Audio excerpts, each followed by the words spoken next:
यामध्ये असणारा मुशीचा कचरा डेपो याचं चित्रीकरण झालं.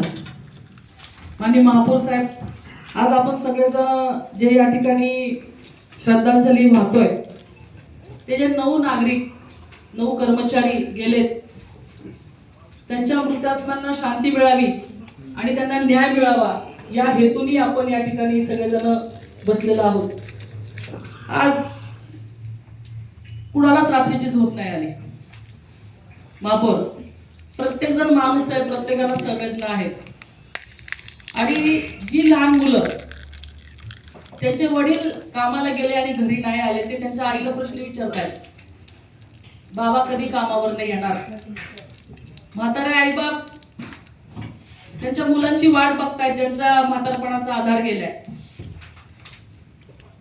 आणि आज जसं मान्य आयुक्तांनी सांगितलं की इतिहास घडण्यासाठी काहीतरी घडावं लागतं. दुर्दैव असं की या 9 जणांना जीव द्यावा लागला, तेव्हा तुमच्यामध्ये एक बदल घडतोय.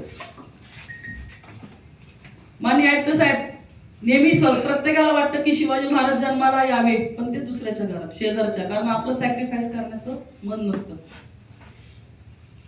मोशीकरांच्या भावनेशी एकूण एक सभासद या सभागृहातला सहमत आहे आणि असायलाच पाहिजे. मी सगळ्यांना आठवण करून देईल की त्या मोशीमध्ये कचरा डेपो होऊ नये, जास्ती गाड्या येऊ नये म्हणून माजी नगरसेवक धनंजय आल्हाट आणि आम्ही यांनी बऱ्याच वेळा आंदोलनं घेतलेली आहेत. त्यामुळे तो प्रश्न आमच्यासाठी नाहीये.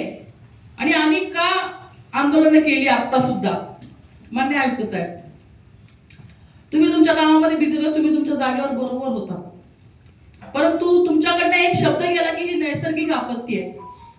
त्यामुळे आम्हाला कुठेतरी प्रश्न पडला की हा जर नैसर्गिक आपत्ती आहे असं साहेबांचं म्हणणं असेल, तर ह्यांचं याच्यातनं प्रशासनातला जबाबदार लोक वाचू शकतात.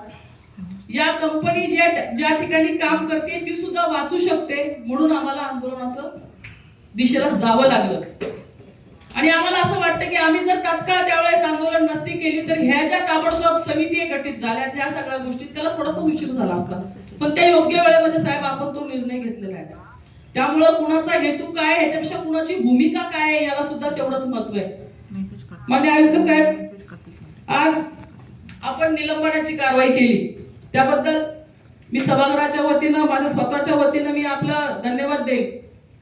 परंतु ज्यांच्यावर आपण मनुष्यवधाचा गुन्हा दाखल केलाय ती कंपनी आहे, परंतु तुम्ही ज्यांना निलंबन केलंय त्यांच्यावर सुद्धा मनुष्यवधाचा गुन्हा दाखल व्हायलाच पाहिजे अशी आमची मागणी आहे. त्याचं कारण आहे, त्याला स्ट्रॉंग रिझन्स आहेत जे तुम्ही नोटीसमध्ये स्वतः त्यांना विचारलेले आहेत.